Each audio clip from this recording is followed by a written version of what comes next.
बिस्मिल्लाहिर्रहमानिर्रहीम। आज का जो हमारा टॉपिक है ये treatment of bill of exchange के ऊपर है और ये केस है ऑनर केस। हम करने जा रहे हैं कि बिल ड्रॉ हुआ और ड्यू डेट के ऊपर उसकी पेमेंट कर दी गई। ऑनर केस करेंगे और आपको जैसा कि मालूम है कि अगर ऑनर का केस चल रहा है तो उसके साथ 4 पार्ट्स की वीडियो बन सकती हैं, यानी 4 उसके साथ ऑप्शंस मजीद मौजूद होती हैं ड्रॉयर के पॉइंट ऑफ व्यू से। यानी ड्रॉय की एक ऑप्शन के साथ ड्रॉयर की 4 ऑप्शन है और फिर ड्रॉय के पास भी 4 ऑप्शन है बेसिक, और ड्रॉयर के पास भी 4 ऑप्शन है। तो कुल मिला के 16 केसेस बनते हैं, जो कि पिछले मैंने साइनॉप्सिस के अंदर आपको डिटेल बताई थी उसके हवाले से। तो अगर आपने वो वीडियो नहीं देखी तो उसको आप ज़रूर देख लीजिएगा, ताकि ओवरऑल ज़रा बिल ऑफ एक्सचेंज के बारे में एक रिव्यू मिल जाएगा आपको कि पूरे चैप्टर में इंशाल्लाह हम करने क्या जा रहे हैं। और ये है 1 बाय 1 उसके ऊपर लेक्चर। अच्छा, अब इसमें देखें कि पिछले को थोड़ा क्विकली ज़रा रिवाइज कर लेते हैं कि जो ड्रॉयर है वो कौन पर्सन है जिसने चीज़ें बेची हैं, जो बिल को ड्रॉ कर रहा है।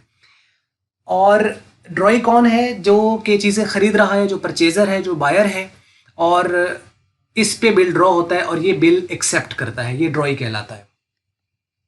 अब जब ड्रॉई पे बिल एक्सेप्ट ड्रॉ हो जाता है तो अब वो उसको एक्सेप्ट करके रिटर्न कर देता है ड्रॉयर को, वो चीज़ें लेके चला जाता है। बिल अभी किसके पास है फाइनली? अभी तो वो बिल है ड्रॉयर के पास। अब ड्रॉयर के पास 4 ऑप्शन है। ड्रॉयर तभी चीज़ें लेके जा रहा है, वो तो एंड पे पता चलेगा कि अब उसको सिर्फ अब पेमेंट करनी है। चीज़ें ले गए और पेमेंट करनी है। पेमेंट करने के एतबार से उसके पास 4 ऑप्शन है। या वो पेमेंट ड्यू डेट पे कर देगा, या ड्यू डेट से पहले कर देगा, या वो अगर पेमेंट ना हुई तो बता देगा कि जी मुझे थोड़ा टाइम दे दो, एक्सटेंड करा लेगा थोड़ा सा, उसे हम रिन्यू कहते हैं। या फिर वो बिल की पेमेंट करेगा ही नहीं। यही इसके पास 4 ऑप्शन है, जिनको हम अकाउंटिंग की लैंग्वेज में जो नाम देंगे कि या तो वो बिल को ऑनर करेगा, मतलब ड्यू डेट पर पेमेंट करेगा, या वो बिल को रिटायर कर देगा। रिटायर का मतलब है कि ड्यू डेट से पहले उसके पास पैसे आ गए तो वो पहले पैसे दे देगा, या वो बिल को रिन्यू करा लेगा। रिन्यू से मुराद ये है कि उसके पास जो बिल आया है उसको पता चल गया कि अभी मेरे पास ड्यू डेट पर पैसे नहीं होने, तो वो 1 दिन पहले, 2 दिन पहले जाके, हफ्ता पहले जाके उसे कहता भैया मेरे पास पैसे नहीं होने तो आप मुझे इसको रिन्यू कर दो। तो वो 1 दिन पहले या 2 दिन जाके पहले उसको रिन्यू करा लेगा। टाइम थोड़ा एक्सटेंडेड टाइम ले लेगा उसका।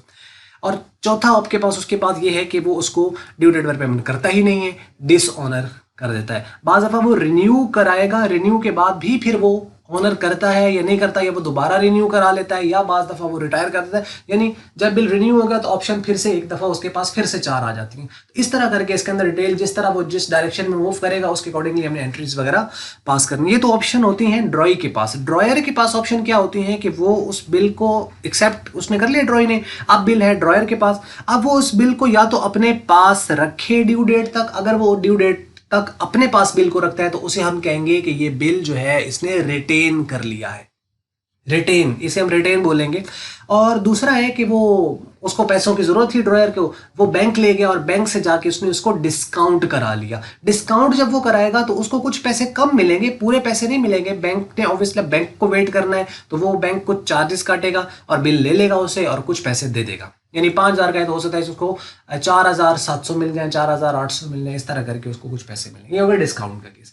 तीसरा ये है कि उस ड्रॉयर के पास बिल है लेकिन ड्रॉयर ने भी आगे किसी के पैसे देने हैं, थर्ड पार्टी के, तो वो बजाय उसको पैसे दे वो कहे कि भाई तुम ये बिल ले लो, 2 माह बाद या 3 माह बाद जो भी उसके ऊपर टाइम है, उसके बाद तुम्हें इस पर्सन से पैसे मिल जाएंगे। ये हो गया एंडोर्समेंट। एंडोर्स का मतलब ट्रांसफर, ये उसने ट्रांसफर कर दिया।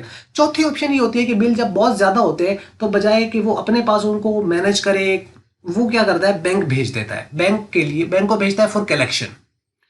बैंक वाला वो बिल कलेक्ट कर लेता है, बैंक अपने बिहाफ पे जाके उसकी कलेक्शन करके उसके अकाउंट में पैसे डिपॉजिट कर देगा और अपने जो भी सर्विस चार्जेस होंगे वो उसे ले लेगा। तो ये 4 केस होते हैं उसके पास। अब ये 1 बाय 1 इंशाल्लाह हम सारे लेके चलेंगे। जो पहला हम केस करने जा रहे हैं जो कि ये प्रॉब्लम है। अच्छा, इसमें देखें कि आईकॉम पार्ट 1 की जो प्रिंसिपल ऑफ अकाउंटिंग है उसका ये छठा चैप्टर है। अब उसके अंदर जो भी प्रॉब्लम्स हैं वो सारी की सारी आपकी हो जाएंगी। मैं एग्जाम्पल के तौर पर एक प्रॉब्लम दे रहा हूँ, उसको फिर मैं समझाऊंगा, उसके अकॉर्डिंगली फिर आपको समझ आ जाएगी चीज़ें। तो अब जो पहली प्रॉब्लम है इसके चैप्टर के आखिर के ऊपर जो पहली प्रॉब्लम दी हुई है, पहली प्रॉब्लम बिल्कुल सेम इस प्रॉब्लम के साथ है, बल्कि वो इससे भी ज़्यादा आसान है। यहाँ जो मैं एग्जाम्पल के तौर पर करा रहा हूँ ये थोड़ी कॉम्प्लेक्स है, इसमें थोड़ा हेर फेर हो सकता है, लेकिन वहाँ जो दी हुई है वो बिल्कुल सीधी सीधी है। तो आपने एग्जाम्पल देख लेना, उसके अकॉर्डिंगली आप उनको कर लेना, एंट्रीज है आपको क्लियर हो जाएंगे। तो आइए जी पढ़ते हैं रिटेन केस। यानी ऑनर का केस है, लेकिन उसमें पहली ऑप्शन है रिटेन की, यानी ड्रॉयर जो है वो बिल को ड्यू डेट तक अपने पास रख रहा है। कहते हैं honour means when payment of the bill of exchange is made on maturity, कि जब वो मेच्योरिटी क्या है, maturity is the particular date on which the bill is to be honoured, जिसपे उसको ऑनर्ड होना है, जिसकी उसको पेमेंट करनी है उसने, वो मेच्योरिटी कहलाएगी। Then it is said that bill is honoured, कि बिल ऑनर हो गया, यानी जब वो ड्यू डेट पर उसकी पेमेंट कर देगा तो बिल ऑनर हो गया। रिटेन से क्या मुराद है कि ड्रॉयर जो है उसको अपने पास बिल को रखे हुए, ना उसने एंडोर्स किया है, ना उसने डिस्काउंट कराया, ना उसने बैंक भेजा है, उसके पास रहा बिल जितनी देर का भी था, महीने का, 2 महीने का या 3 महीने का, इसे कहते हैं रिटेन। अब इस केस में रिटेन और ऑनर बड़ा सादा सा केस है इसके अंदर, और आई.कॉम में इसमें से चैप्टर में से लाजमन एक सवाल आता है बिल ऑफ एक्सचेंज में से, बी.कॉम के अंदर भी इसी तरीके से है, और बाकी जो लैंग्वेज है, मतलब आगे की जो क्लासेस हैं जैसे सीए हो गया या बाकी हायर जो स्टडीज़ है, उनके अंदर भी ये इसका बहुत ज़्यादा रोल है, क्योंकि ये ज़्यादातर सेल्स होती है, क्रेडिट सेल परचेज जो भी हो रही है वो क्रेडिट के ऊपर है, कैश वाली बहुत कम होती है, तो उसके अंदर ये बहुत ज़्यादा इस्तेमाल होते हैं, यूज़ होते हैं। एनीहाउ प्रॉब्लम पड़ रही है यहाँ पे, एग्जाम्पल जो दे रखी है यहाँ पे रिटेन और ऑनर का केस है, मतलब ड्रॉयर जो है वो रिटेन कर रहा है और ड्रॉय उसे ड्यू डेट पर ऑनर कर रहा है। ये है हमारा पहला केस, जिसे हम कहेंगे written and honour, written and honour. अच्छा जी, वो कहता है जी A sold goods to B, A ने चीजें बी को बेची हैं, वैल्यूड ₹10,000, उसकी जो वैल्यू है वो 10,000 है, 10,000 की चीजें बेची हैं, ऑन क्रेडिट बेसिस ऑन 1 जनवरी 2020, 2020 में 1 जनवरी को ए ने चीजें बी को बेची हैं 10,000 रुपए की। ऑन द सेम डेट, उसी डेट के ऊपर यानी 1 जनवरी को A drew a bill of exchange on B, A ने ड्रॉ किया है बिल बी पर 10,000 का एट 3 मंथ्स, 3 महीने का, यानी 1 जनवरी से ऑनवर्ड 3 महीने, यानी वो क्या बन जाएंगे आपके, 1 फरवरी पे 1 महीना, 1 मार्च पे 2, 1 अप्रैल पे 3, तो ये 3 महीने का, और 3 दिन ऊपर चूंकि ग्रेस डेज होते हैं इसके अंदर, तो 4 अप्रैल इसकी ड्यू डेट बनेगी। अच्छा, यहाँ पे आप एक चीज आपने नोट कर लेनी है, ऑब्जेक्टिव का एक पॉइंट आपका बड़ा अच्छा क्लियर हो जाएगा कि यहाँ पे देखें चीजें किसने बेची हैं, ए ने, और बिल कौन ड्रॉ कर रहा है, ए। इसका मतलब ये हुआ कि बिल कौन ड्रॉ करता है, जो चीजें बेचता है। आम दुकान पे भी आप जाएं तो उसमें आप चलो उसी से आप इसको याद रख लो कि आमतौर पर दुकानदार बिल बना के देगा ना, जो खरीदार है वो तो उसको बिल बना के नहीं देगा, अच्छा तुमने वो जो चीजें बेची है ये लो बिल ले लो, ऐसा तो नहीं होगा ना। बिल कौन बना के देगा, जो चीजें बेच रहा है। तो याद रहेगा, कौन बनाने को मुश्किल नहीं है कि यानी बिल ड्रॉ कौन करता है, सेलर ड्रॉ करता है, सेलर बिल ड्रॉ करता है। तो इसका मतलब चूंकि जो ड्रॉ करता है वो रिसीवेबल की एंट्री पास करता है, तो इसका मतलब सेलर रिसीवेबल की एंट्री पास करेगा। तो यानी बिल रिसीवेबल किसकी बुक्स में आएगा, बायर की बुक में या सेलर की बुक में, तो ऑप्शन है कि सेलर की बुक में आएगा। इसी तरीके से जो बिल रिसीवेबल है वो ड्रॉयर की बुक में आएगा या ड्रॉय की बुक में आएगा, तो वो ड्रॉयर की बुक में आएगा। इसी तरीके से अगर आप दूसरे एंगल से देख लें तो पेएबल जो होगा वो ड्रॉय की बुक में, या पेएबल जो होगा वो परचेजर या बायर की बुक में आएगा। तो इस तरीके से आपने इसको जरा याद रखना है, तो जरा चीजें आसान रहेंगी। तो ये बात क्लियर होगी कि उसने चीजें बेची हैं 10,000 की, और ए ने बी के ऊपर 10,000 का बिल ड्रॉ कर दिया, 3 महीने इसकी डेट है, और मेच्योरिटी डेट मैंने बता दी जो डेट बनेगी इसकी। अच्छा, अभी यहाँ पे देखें कि और सेम डेट के ऊपर 1 जनवरी को उसने चीजें भी बेची हैं और 1 जनवरी को बिल भी ड्रॉ हुआ है, और बाद में उसकी वो पेमेंट कर देता है उसको। वो यहाँ पे ये कह रहा है it was accepted by B and return to A, B ने एक्सेप्ट कर लिया। एक्सेप्टेंस कौन देता है, जो बायर होता है, यानी जो ड्रॉई होता है हमेशा वो एक्सेप्टेंस देता है। एक्सेप्टेंस को थर्ड पार्टी नहीं देगी, आपने चीजें जिसको बेची हैं उसी ने एक्सेप्टेंस भी देनी है, मतलब उसकी तरफ से कोई नुमाइंदा हो सकता है, ये जरूरी नहीं होता, मतलब इसको ऑथोराइज्ड है, बायर खुद डायरेक्टली या बायर इनडायरेक्टली, जिसको उसने ऑथोराइज कर रखा है वो उसके ऊपर एक्सेप्टेंस देगा, और एक्सेप्टेंस देने के बाद वो बिल वापस आ जाएगा जिसने ड्रॉ किया है, मतलब ए को दे देगा वो। अब ए की मर्जी है कि वो बिल अपने पास रखे, डिस्काउंट कराए, एंडोर्स करे या बैंक भेज दे। अब वो क्या कहते हैं, on maturity B honoured his acceptance, B ने मेच्योरिटी के ऊपर ये जो ड्यू डेट है उसने ऑनर कर दिया, मतलब बिल उसी के पास था, कोई डिस्काउंट का केस नहीं, कोई उसने एंडोर्स नहीं किया, कोई सेंड फॉर कलेक्शन नहीं भेजा, मतलब पता चला कि बिल क्या हो गया, ऑनर हो गया और रिटेन हुआ है। अब इस मतलब केस समझ लग गया कि रिटेन एंड ऑनर का केस। अब आपने ये याद रखना है कि रिटेन एंड ऑनर आ जाए तो उसके अंदर जिस तरह की मर्जी प्रॉब्लम हो, अब अगर ए की जगह वो अहमद और बी की जगह बशीर लिख दे तो कोई फर्क नहीं पड़ेगा, चीजें उसी तरह, नाम चेंज होंगे, अमाउंट चेंज होंगे, या 10 लाख लिखा हुआ 1 लाख आ जाएगी, 1.5 लाख आ जाएगी, तो कोई फर्क नहीं पड़ता। नाम चेंज और अमाउंट चेंज होने से फर्क नहीं पड़ेगा। आपने याद क्या रखना है कि ये केस कौन सा है, ये रिटेन एंड ऑनर का केस है। रिटेन एंड ऑनर ये केस है। अच्छा जी, अब इस रिटेन एंड ऑनर में वो क्या कह रहा है, you are required to pass journal entries in the books of A and B. ये यूजुअली जर्नल एंट्रीज ही मांगते हैं कि जर्नल एंट्रीज आपने पास करनी है, ए की बुक में भी और बी की बुक में। अब अलग बात है कि वो किसी एक की मांग ले या दोनों की मांग ले, अगर 3 पार्टीज हैं तो तीनों की मांग ले। तो मतलब रिटेन और ऑनर के केस में कितनी पार्टीज होती हैं एक बिल के साथ, कम से कम 2 पार्टीज होती है। मिनिमम बिल ऑफ एक्सचेंज में 2 पार्टीज होती है, कम से कम एक पार्टी तो नहीं होगी ना। बिल ऑफ एक्सचेंज में कम से कम 2 पार्टीज होती हैं, एक बायर एक सेलर, या एक ड्रॉयर और एक ड्रॉई, या हम ये भी कह सकते हैं एक ड्रॉयर और एक एक्सेप्टर। लेकिन अगर वो डिस्काउंट कराए तो 3 पार्टीज हो जाएंगी, अगर वो एंडोर्स करे तब भी 3 पार्टी हो जाएंगी, अगर वो सेंड फॉर कलेक्शन करे तब भी कम से कम 3 पार्टीज हो जाएंगी। लेकिन अगर वो रिटेन करता है तो उस केस में सिर्फ 2 पार्टीज रहती हैं।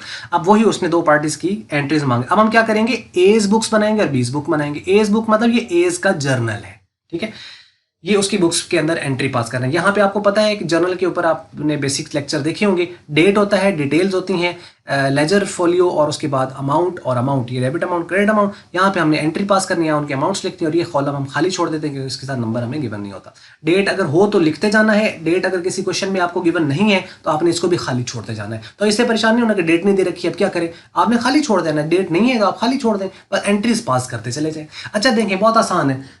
चीजें सबसे पहले क्या हुई है, ए ने चीजें बेची हैं बी को, तो अगर ए ने चीजें बेची हैं तो ए सेल की एंट्री पास करेगा ना, तो सेल तो होती है क्रेडिट, तो चूंकर उधार के पर बेची हैं तो मतलब बी से पैसे लेने हैं, तो बी बन गया उसका डेटर।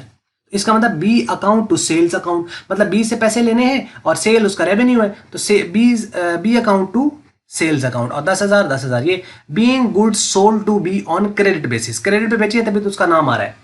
कैश पर होती तो फिर तो ना इसका नाम आना था और ना बिल ऑफ एक्सचेंज कहीं आना था। बिल ऑफ एक्सचेंज आता ही किस केस में है, जब बिल आपका क्रेडिट पर हो, यानी सेल परचेज क्रेडिट के ऊपर हो। अच्छा, अब चूंकि इसने, ये तो हुआ ना सेल की एंट्री, पहली सेल की एंट्री होगी, दूसरी वो बिल ड्रॉ करेगा। अब चूंकि इसने ही ड्रॉ किया है तो ड्रॉयर किसकी एंट्री पास करता है, रिसीवेबल की एंट्री। तो इसका मतलब क्या करेगा, बिल रिसीवेबल को अकाउंट को ये डेबिट करेगा, और बी अकाउंट जो कि इसका नाम यूज हो रहा है अब उसको वो खत्म कर देगा अपनी बुक से। तो एंट्री क्या हो जाएगी, bill receivable account to B account. यहां अगर आप गौर करें तो यहां बी अकाउंट 10,000 से डेबिट हुआ और यहां बी अकाउंट 10,000 से क्रेडिट हुआ, तो मींस के डेटर तो यहां खत्म हो गया ना। डेटर जो है उसका जो नाम आ रहा था वो अकाउंट, उसका पर्सनल जो अकाउंट था वो यहां पे खत्म हो गया है। तो एंट्री बच क्या गई, अगर हम डायरेक्टली देखें तो असल में क्या बच गई है, bill receivable account to sale account, क्योंकि बी तो खत्म हो गया, एक बार डेबिट एक बार क्रेडिट तो एंड कैंसिल हो गया। तो एंट्री क्या बच गई, bill receivable account to sale account, ये है। लेकिन आपने ये दोनों इसी तरीके से एंट्रीज पास करनी है, पहले सेल की, दूसरे बिल के ड्रॉ की। Being bill drawn against sales, तो ये आ गई। अब डेट देखें यहाँ पे 1 जनवरी और 1 जनवरी, उसी पे सेल, उसी पे उसने ड्रॉ भी किया था।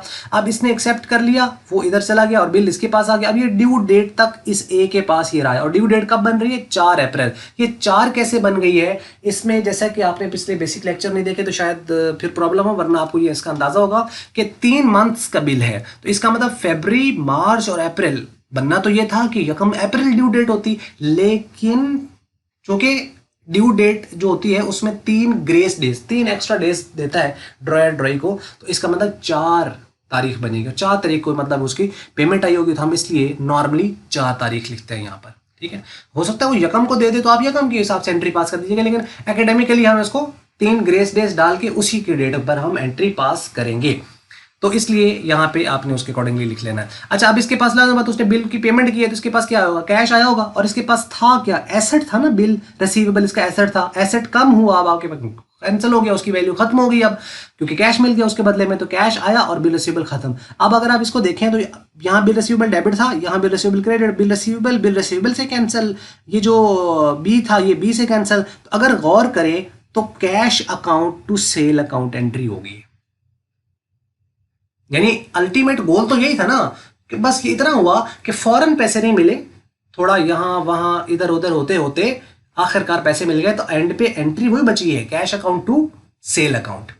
तो ये बात आपको समझ लगी होगी। अच्छा, ये तो थी एस की बुक्स में। अच्छा, यहाँ पे देखो, इसने सेल की एंट्री पास किया, बी क्या करेगा, परचेज की एंट्री पास करेगा। इसने रिसीवेबल की पास की है, वो पेबल की पास करेगा। और उसके बाद इसने कैश रिसीव किया, वो कैश पे करेगा। तो उसका कैश क्रेडिट हुआ, इसका डेबिट हुआ। इसने भी रिसीवेबल को डेबिट किया, वो बिल पेबल को क्रेडिट करेगा। इसकी सेल क्रेडिट हुई है, उसकी परचेज डेबिट होगी। और ए की बुक्स में कहीं ए आपको नहीं मिलेगा, ए की बुक्स में कहीं ए नहीं आएगा, बी मिलेगा आपको। बी डेबिट हो रहा है, क्रेडिट हो रहा है, बिल रिसीवेबल आपके पास इस तरीके से, हाँ, ए की बुक्स के अंदर। और बी की बुक में आपको बी का अकाउंट नहीं मिलेगा, ए का मिलेगा। तो मतलब क्या हुआ कि अब इसने परचेजेस किए हैं तो परचेजेस अकाउंट डेबिट हो गया, और ए को इसने पैसे देने हैं। तो बी की बुक्स में क्या आया, ए। आपके पास क्या आएगा, purchases account to a account. 10,000 से परचेजेस डेबिट, और ए का अकाउंट 10,000 से क्या हो जाएगा, क्रेडिट हो जाएगा। Being goods purchase from A on credit basis, और इसी डेट के ऊपर अब उसने बिल एक्सेप्ट कर लिया है। तो एक्सेप्टेंस की एंट्री क्या होती है, कोई पूछता है डायरेक्टली कि write down the entry of the acceptance of the bill of exchange. तो एक्सेप्टेंस की एंट्री क्या होती है कि वो बिल पेबल करेगा उसको और क्रेडिट करेगा, तभी तो उसके ऊपर लाइबिलिटी बन रही है। अब वो क्या करेगा, ए को पहले तो पैसे दे रहे थे अकाउंट के बेस पर, अब उसको पर्सनल अकाउंट उसका खत्म हो जाएगा, उसका नाम खत्म हो जाएगा, बिल के बेस पे आ जाएगा। तो एंट्री बन जाएगी इसके बुक्स के अंदर, परचेजेस टू बिल पेएबल। और जब ड्यू डेट आएगी वही 4 तारीख, तो बिल पेएबल जो है वो डेबिट हो जाएगा, और कैश इसकी तरफ से कम हो गया, मतलब इसने पे कर दिया। बीइंग एक्सेप्टेंस ऑनर्ड, यहाँ पे एक्सेप्टेंस को उसने ऑनर कर दिया। यहाँ पे क्या था, being bill accepted against purchases का, और यहाँ पे चीजें उसने खरीदी थी क्रेडिट पर बेसिस के ऊपर। तो ये जी एंट्री है, और आपको इसके बहुत ही सिंपल, बहुत ही सादा केस है, और नॉर्मली इसी तरह की आती होती है। आईकॉम वालों के लिए ज्यादा से ज्यादा अगर दे देना तो वो डिस्काउंटेड और ऑनर दे देते, डिस्काउंटेड और ऑनर, और इसी का ज्यादातर होता है। डिस्काउंटेड हुआ और ऑनर हो गया। डिसऑनर के चांसेस हैं लेकिन बहुत रेयर है, कम है, लेकिन आपने केसेस सारे करने हैं इसके अंदर। लेकिन ये है कि शुरू की अगर आपने ये बेसिक एंट्री कर ली तो आई कॉम का तो ये क्लियर हो जाता है, लेकिन बी कॉम वालों को तो खास तौर पर अकोमोडेशन में से ज़्यादा चांसेस होते हैं, उसमें से आता होता है, क्योंकि वो ऑब्वियसली टेस्ट करते हैं कि चीज़ें कितने तक, और उसमें भी इंसॉल्वेंसी वाला केस के चांसेस बहुत ज़्यादा होते हैं। हायर क्लास है तो हायर के अंदर उसमें ऑनर वगैरह बेसिक्स को नहीं पूछेंगे, क्योंकि वो पता होता है उनको कि बच्चों को ये चीज़ें ऑलरेडी आती हैं। लेकिन ये थी वीडियो, और अगर आपको मल्टीमीडिया की वीडियो अच्छी लगी तो उसको आप लाइक कर लें, शेयर कर लें दूसरों के साथ। अगर आपको अच्छी नहीं लगी तो उसको आप फिर डिसलाइक कर दें, और वीडियो देखने का बहुत शुक्रिया।